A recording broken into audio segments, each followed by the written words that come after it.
Hey guys, Abby here, and I got another video idea for you. Are you ready? Answer this. How are you advancing the practice with the time off?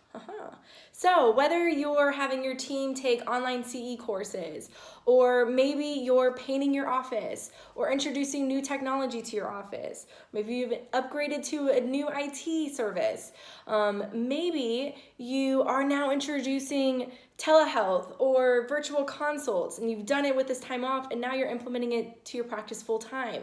These are great advancements that you can be having into your practice, and if you're doing these kinds of things, tell your patients what's going on.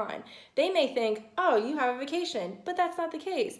You are actually making sure you're bettering your practice, and they need to know about it. So then they're excited to come back for their next appointment and give them something to look forward to. So again, how are you making advancements into your practice with the time off? I can't wait to hear your answers and see your videos. Bye, guys.